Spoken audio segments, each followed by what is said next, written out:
Aimés, dans notre précédent enseignement, nous avons parlé de l'évangélisation.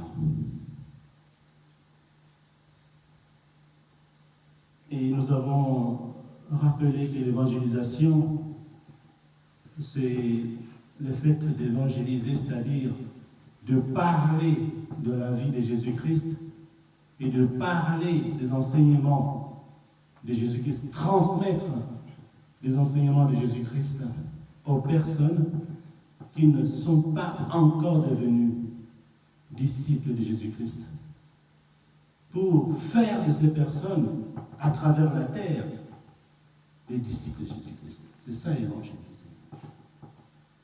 Et pour cela, nous avons rappelé le comportement de nos précédents, de frères et sœurs qui nous ont précédés, les apôtres de l'Église primitive, Pierre, Matthieu, Jean et j'en passe. Qu'est-ce que la Bible nous a dit? La Bible nous a dit que ces frères, les apôtres, les disciples de Jésus, les disciples qui étaient avec Jésus quand Jésus est parti, ils avaient un commun accord. Et il y avait de l'amour. Ils ont obéi à ce que Jésus-Christ a demandé, leur a dit que pour que les personnes qui sont en dehors de l'Église vous reconnaissent comme mes disciples, vous devez vous aimer entre vous. Et ils l'ont mis en pratique, ils ont obéi à cette parole de Jésus-Christ, ils l'ont mis en pratique. C'est pourquoi quand ils allaient au temple, ils se mettaient au portique de Salomon, et les autres les regardaient, les observaient, ils voyaient comment ils vivaient, comment ils s'aimaient entre eux. Ils avaient un commun accord. Ils étaient toujours d'accord sur les décisions qu'ils prenaient. Et ils s'aimaient. Et comme Dieu aime ça, l'Esprit Saint a beaucoup agi parmi eux. Il y avait beaucoup de miracles. Okay? Jusqu'à ce que juste l'ombre de Pierre guérissait les malades. Donc l'Esprit Saint était vraiment avec eux. Et donc nous aussi, si nous voulons que l'Esprit Saint vraiment agisse parmi nous et que les gens viennent nombreux à Jésus-Christ, suivons l'exemple de nos grands frères, de nos grandes sœurs qui ont cru en Jésus-Christ et qui étaient avec Jésus-Christ. Aimons-nous. Nous sommes sur la bonne voie. Continuons sur cette voie. Parce que les gens qui vont venir ici, une personne vient pour la première fois, il cherche à comprendre comment vous vivez. Il observe comment vous vivez. Entre vous, est-ce que vous vous aimez? Entre vous, est-ce que vous êtes sincères? C'est ça qui attire les gens, notre comportement. C'est pourquoi Jésus a dit, aimez-vous les uns les autres. C'est ça qui permettra aux autres de reconnaître que vous êtes mes disciples. C'est ça qui attire les gens vers Jésus-Christ. Et on a vu le peuple louer les apôtres, admirer les apôtres, parce qu'ils avaient un comportement agréable. Ils s'aimaient et ils obéissaient à Dieu. Et beaucoup de miracles. Et pourquoi pas nous? Mais il suffit de copier nos prédécesseurs. Voilà. C'est un rappel, un petit résumé de ce que nous avons vu la fois passée. Et aujourd'hui, nous allons parler d'une chose très importante. Il y a beaucoup de choses importantes. C'est parmi les choses importantes. Nous allons parler de la famille. Et le titre, c'est « La famille d'abord ». La famille d'abord. Ok? Alors, pour bien comprendre cet enseignement, il est très important, d'abord, de comprendre, en fait, c'est quoi la famille. Parce que souvent, on parle famille, oui, mais en fait, c'est quoi la famille? Alors, comme pour la loi, nous allons rappeler deux définitions de la famille. D'abord la définition juridique et ensuite la définition religieuse de la famille. C'est quoi la famille? Alors, pour la définition juridique, la famille est l'ensemble des personnes unies par le mariage. Ça, c'est un. Deux personnes qui sont unies par le mariage forment une famille. Ensuite, par la filiation. C'est-à-dire, quand deux personnes se marient, si Dieu le veut, il bénit, il donne, celui qui donne, il donne des enfants. Ça, c'est la filiation. Père, fils, mère, fils, mère, fille. Personne unie, n'est-ce pas? Papa, maman et les enfants. Ça, c'est la filiation. Ensuite, par la parenté. Ok. Par la parenté. Je vais donner des exemples. Ok. Une personne A se marie avec la personne B. Les deux personnes sont unies par le mariage.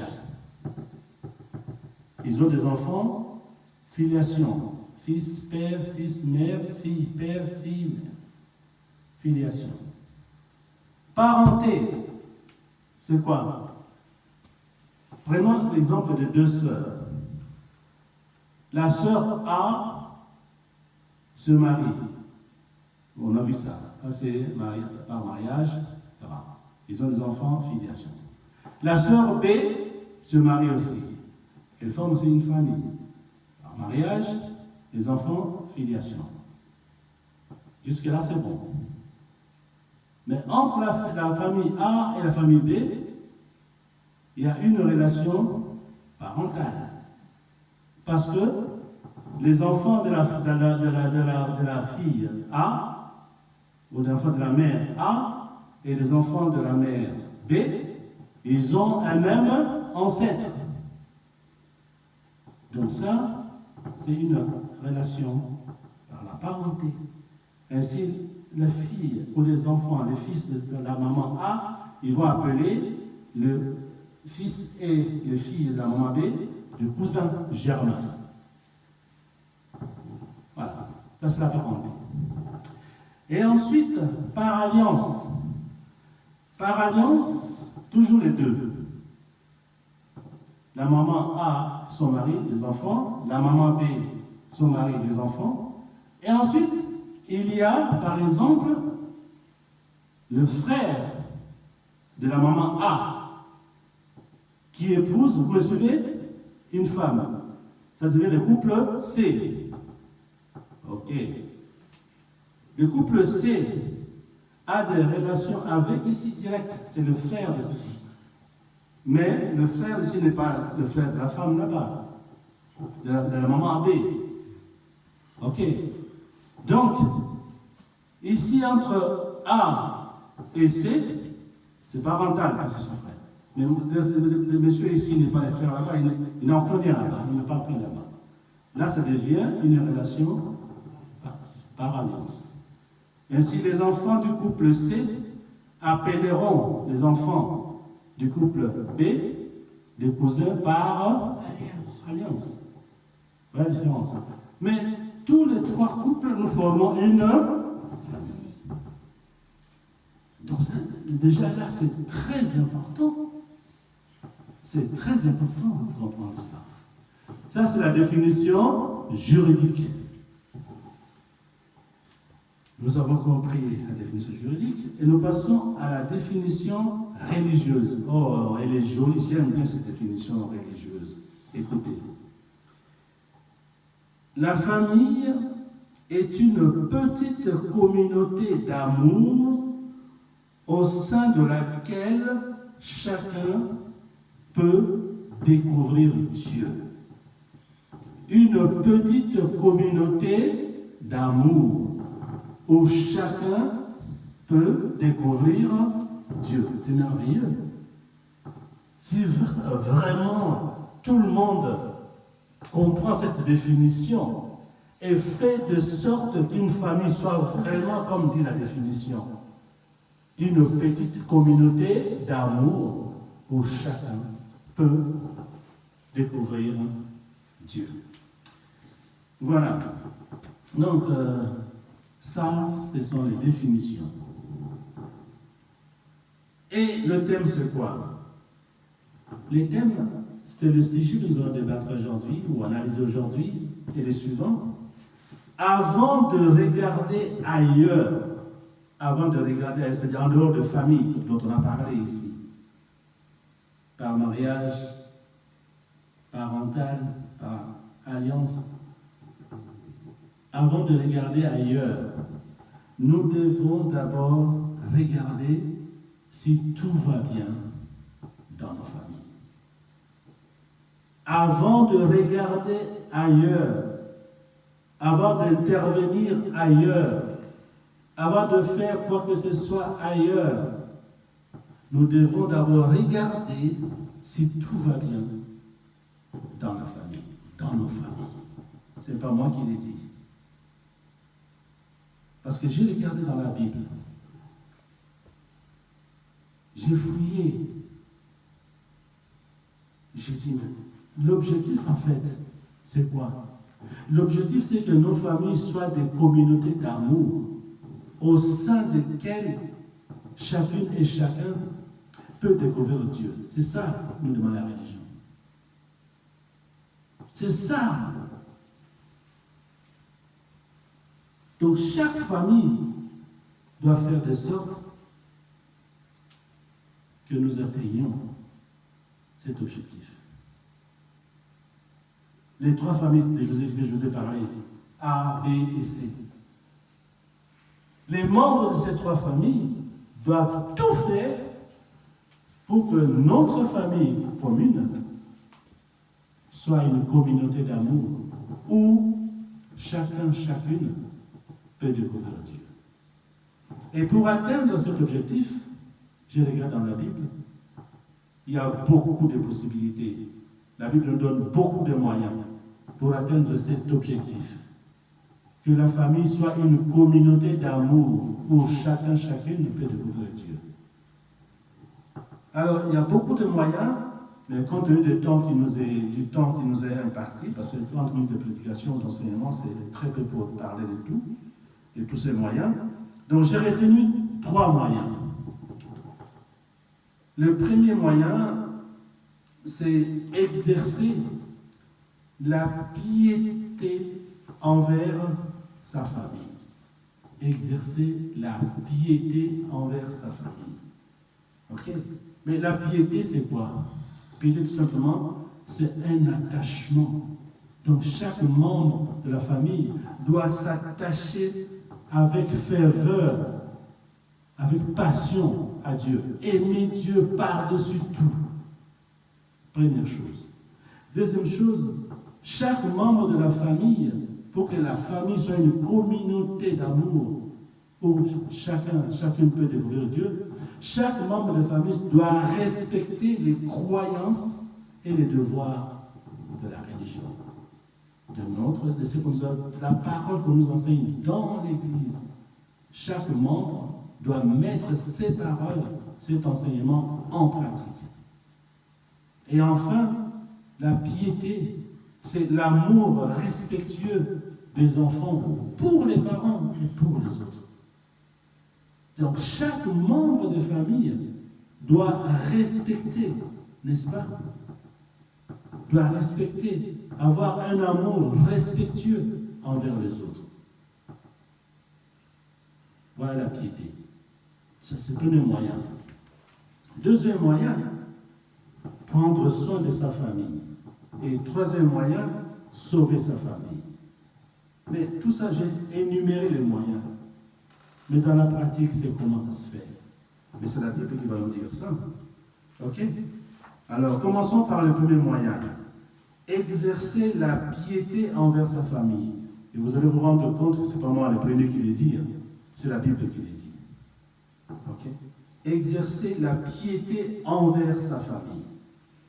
Et nous allons donc lire dans la Bible, dans Timothée, 1 Timothée au chapitre 5, verset 4. Et nous allons laisser parler la Bible.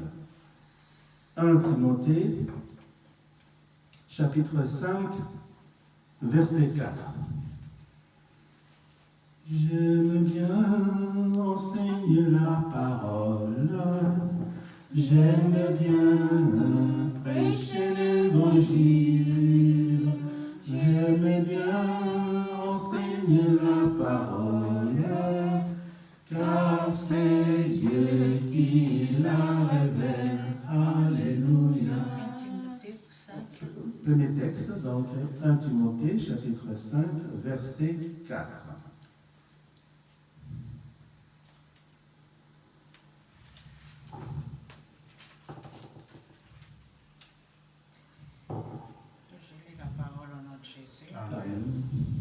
Quand une veuve a près d'elle des enfants qu'elle a mis au monde, ceux-ci doivent d'abord apprendre leurs devoirs envers leur propre famille et rendre à leurs parents ce qu'ils doivent. Voilà ce qui est correct devant Dieu. Merci. Tu peux t'asseoir, ma soeur. Alors, dans ma version, voici ce qui est écrit. Toujours 1 Timothée, chapitre 5, verset 4. Si une veuve a des enfants ou des petits-enfants, qu'ils apprennent avant tout à exercer la piété envers leur propre famille. Donc ça, c'est la première des choses. Les enfants, les petits-enfants, doivent apprendre à exercer de la piété. Nous avons vu la définition de la piété. C'est quoi? C'est l'amour respectueux envers les parents. Mais quand on regarde ce qui se passe, surtout en France, je ne sais pas si vous constatez, il y a des conflits inutiles dans les familles. Des conflits inutiles entre les enfants et les parents. On se demande, mais qu'est-ce qui se passe? Pourtant, les parents ont pris soin de leurs enfants. Ils ont fait tout ce que les parents doivent faire. Payer leur scolarité, les habiller, les nourrir. Mais quand on regarde parfois, je dis bien parfois, parce que ce n'est pas tout le monde, mais en tout cas, il y a une grande partie de familles, je parle en France parce que nous vivons ici, l'ambiance n'est pas du tout bonne entre les parents et les enfants. Alors que, selon la définition religieuse, la famille c'est quoi? C'est une petite communauté de quoi? D'amour. Une petite communauté d'amour. C'est pas n'importe quel amour. L'amour de Dieu. Sans calcul. Amour et Ophélie. Mais quand on regarde le comportement des enfants, de certains parents en France, on est loin de cette définition. On est très loin de cette définition. Une petite communauté d'amour où chacune peut découvrir Dieu. C'est-à-dire, avec cet amour-là que chacun va donner à l'autre, ça va pousser aux petits qui sont nés, qui grandissent, quand ils vont voir papa, maman, ils s'aiment. Ah, ma grande soeur, mon grand frère, il aime papa, ma grande soeur aime papa et maman. Mais elle aussi, automatiquement, elle va suivre. Parce qu'avant que donc l'équipe, automatiquement, il va suivre. Avec la prière, bien sûr. Mais souvent, quand on regarde les familles, c'est pas ça du tout. On est très loin de la définition religieuse. Pourquoi cela? Nous savons. Nous connaissons la réponse. C'est toujours le diable. Toujours Satan. Divisé pour régner. Et l'autre, ils ont parents, c'est l'autre, ils mais moi, je ne sais pas parents. Nantina nini. C'est là où il faut savoir que ce n'est pas l'enfant, mais c'est Satan, qui veut diviser pour que l'enfant ne profite pas de l'amour de ses parents. Et aussi pour que les parents ne profitent pas de leurs enfants. Il veut diviser. Les enfants, c'est étonnant. C'est étonnant. Nous parlons beaucoup de familles en France, beaucoup. Mais beaucoup de familles souffrent à cause de cela. Parce que la définition religieuse n'existait pas dans beaucoup de familles. Une communauté d'amour où chacune peut découvrir Dieu. Il n'y en a pas beaucoup. C'est pourquoi nous sommes là pour tirer la sonnette d'alarme. Réveillons-nous. On ne lutte pas contre la chair et le sang. On lutte contre le diable. Comment expliquer que tu n'as rien fait de mal à ton enfant? Au contraire, tu ne fais que du bien. Mais cet enfant ne t'aime pas, entre guillemets. Et ne t'obéit pas. Arrange ta chambre, il ne va pas arranger. Fais la vaisselle, il ne fait pas la vaisselle. Passe ne fût-ce que la serpillière. Pas du tout. Il y a des enfants qui ne font absolument rien. Ils ne rangent pas leur chambre, ils ne font rien à la maison. Un climat bizarre, difficile à supporter. Alors que les parents, ils ont tout fait pour que ces enfants soient à l'aise en France. Les parents font des sacrifices. Pendant l'hiver, aller travailler. Et quel travail? Souffrir pour que les enfants soient bien. Mais en retour, bana, na retour, après ça, il n'y a pas parents. Basala nini pour nos parents. Pendant merci papa, merci maman. N'a pas si haut au monde à.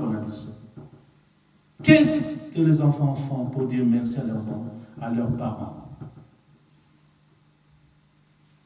C'est là, réveillons-nous. Ne regardons pas que les enfants, tu vas te tromper de cible. Parce qu'on n'a pas fait du mal à nos enfants. Quel mal on a fait à nos enfants? Rien. Mais c'est Satan. C'est là où on comprend que c'est Satan. Parce qu'il n'y a pas d'antécédent avec nos enfants. Il n'y a que du bien. Allez, il faut se réveiller et agir. Heureusement, Dieu, notre Dieu, il nous aime. Il nous a donné l'autorité et le pouvoir de chasser Satan. Allez, il faut qu'on moi. Il faut chasser ces esprits-là. Les esprits de la désobéissance. Les esprits de la fatigue. Juste ta propre chambre, tu n'arrives pas à ranger ta propre chambre. On n'en parle pas. À ta fatigue, on les a. Esprit à fatigue, Douana. Il y a bon les mots. Il y a des ordres. Une chambre désordonnée, sale, dégueulasse. Range, il ne veut pas. Esprit, voilà. Ils ont un esprit. Il faut le chasser. Heureusement, nous avons cette autorité. Il ne faut pas nous décourager. Tout ça, il faut nous en appeler ça. Pouvoir, on nous en appelle ça. Autorité, on nous en appelle ça. Satan nous pousse pour tout inaman. Non, ils ont piège. Pour dire que ce soit une moi, bon temps, vous en avez non, ça ça. Quand tu vas vieillir, qui va t'aider? Il le sait. Il veut que, quand toi tu vas vieillir, que tu sois en conflit avec tes enfants. Comme ça, personne ne va t'aider. Tu vas souffrir. C'est ça, Satan. Nous devons être plus intelligents que Satan, avec l'aide de l'Esprit Saint. Ne tombons pas dans ces pièges-là. Parce que la colère, c'est une porte pour Satan. Les enfants font ça pour que nous nous mettions en colère. Et quand le papa, la maman se fâche, Satan en profite pour rentrer dans le cœur de papa et de maman. Et il va bousiller toute la famille. Alors, il n'y a pas que les enfants, mais nous aussi, les parents, pareil. La Bible nous dit, papa, maman, il ne faut pas énerver les enfants. Nous devons savoir comment parler aux enfants. Toujours dans la douceur, dans l'amour. Copé, ça va conseil. Et non comme on dit à l'Ingala, convoca, ça ne marche pas. Convoca, ça ne marche pas. Il faut expliquer les choses calmement aux enfants. Leur parler, leur expliquer et arriver à les convaincre avec la parole de Dieu à l'appui. Que voilà mon enfant, voilà ma fille, ce qu'il faut faire pour être heureux, heureuse dans la vie. Et tu donnes de bons exemples. Regarde-moi ce que je fais. Je souffre pour toi, ma fille, mais comme je t'aime, pour moi, ce n'est pas une souffrance. Je le fais avec amour. C'est pour ton bien, mon fils, pour ton bien. Je sais que le travail que je fais, c'est difficile. Mais je le fais parce que je veux que tu sois bien, mon fils. Je veux que tu sois bien, ma fille. Je te donne de l'amour. Alors, fais un effort. Fais un effort, toi aussi, mon fils. Fais un effort, toi aussi, ma fille. Parce que la Bible dit, je reviens à notre texte.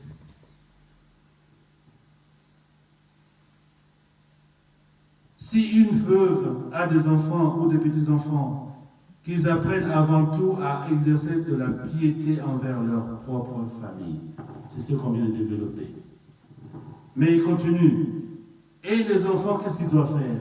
Ils doivent rendre à leurs parents ce qu'ils ont reçu d'eux. Voilà. C'est la Bible qui le dit. Les enfants doivent rendre à leurs parents ce qu'ils ont reçu d'eux. Les parents t'ont donné. Là, tu continues à parler à ta fille, à ton fils. Les parents, biso, to pesio bolingo. To ça n'est pas sacrifice pour la vie. Ok? Donc, je suis cool. Donc, ça la vie. Ma fille, mon fils, mets-toi à ma place quand toi tu seras papa, quand toi tu seras maman. Est-ce que tu seras content ou contente si les enfants ne font rien dans la maison? Hein? La Bible dit les enfants doivent rendre à leurs parents ce qu'ils ont reçu d'eux. Ceux qui te pêchent au bolingo. Bien. Ni ne pas pêcher au bolingo. Où est le mal? Il y a besoin de savoir vous êtes assis au salon, vous parlez calmement. Nous devons prendre ce temps-là. Avec amour. Mais quand tu cries comme ça, yo, tu n'as pas fait ça, ça ne rentre, ça sort. Ça rentre, là, ça sort. Parce que ça énerve. Mais utilisons la pédagogie. Ok? Avec la pédagogie, ça marche. Expliquer les choses. Les enfants doivent rendre à leurs parents ce qu'ils ont reçu d'eux. Voilà, mes frères, ça c'est le premier moyen. Si tout le monde obéit à ce moyen-là, il n'y a pas de raison qu'il y ait une mauvaise ambiance dans la maison. Faisons attention au diable. Même, il ne nous fait pas peur, hein, parce que nous avons l'arme qu'il faut pour le chasser dans le cœur des parents, dans le cœur des enfants. Et quand je parle de parents, enfants, comprenez bien, je parle de ces trois familles-là. A, B, C. Alors, faisons attention. Parce que j'entends ça de temps en temps. Ah, toi, il n'est pas mon père. Hein? Ah, il n'est pas ma mère. Hein? Satan. Définition juridique, pas religieuse. Qu'est-ce qu'il dit? Il y a des parents, il y a des familles. A, B et C. Nous formons une famille. Toi, tu me dis, ah, il n'est pas mon père, il n'est pas dans ma mère. Ah bon, maman, il est dans ma mère. Papa, il est dans ma maman, papa, il est. C'est au diable. Parce que juridiquement, vous avez famille. Juridiquement, même pas définition religieuse, vous avez famille. Donc nous aussi, quand le fils de ton frère ou le fils de ta soeur ne se comporte pas bien, tu as le droit, nous avons le droit d'appeler ce fils-là, cet enfant-là, et de lui parler. Parce que nous formons une famille. Rappelez-vous, famille A, B, C. Nous formons une famille. Et nous devons faire comprendre ça à ces enfants, à leurs cousins, tout ça. Nous formons une famille. Tout le monde famille, tata, maman, bana, stop. Non, c'est faux. Juridiquement. Juridiquement, c'est faux. Famille, c'est A, B, C. Par mariage, parenté et alliance. C'est pourquoi dans la mission Évie, nous parlons de quoi? Famille restreinte, élargie et par alliance. Donc nous devons collaborer ensemble. Maman Lek, maman Koulout, vous s'occuper d'un bananion surtout. Si moi la maman Lek, maman Koulout, salam salam. Si moi la maman Koulout, maman Lek, salam salam. Papa Lek, papa Koulout. Ba cousin, ba cousine, bo salam salam. Tout salam salam. Avant d'arranger les relations avec amis, avec collègues de travail, avec voisins à immeuble, tout bandali bosso ko soko la banda ko na biso. Tout bandali bosso ko soko la famille na biso. Famille A, B, C. Cousin, cousine, il y a des familles juridiquement.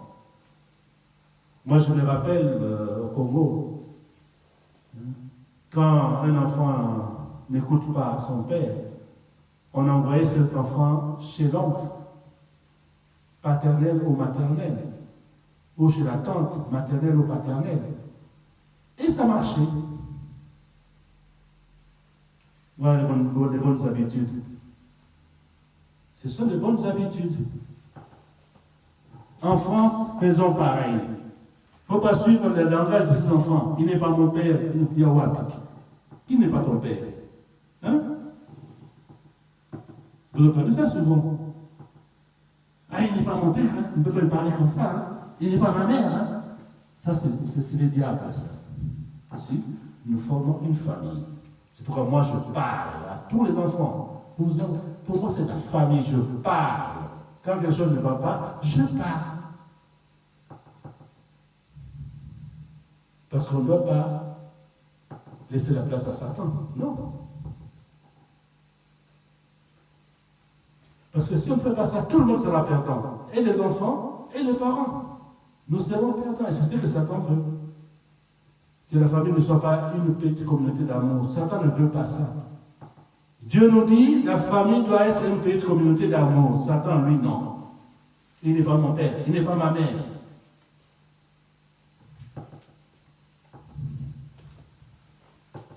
Comment vous devrez être heureux dans une telle ambiance? Non, mais franchement, au lieu de ça, nous sommes là, nous sommes tout le temps, il y a un problème,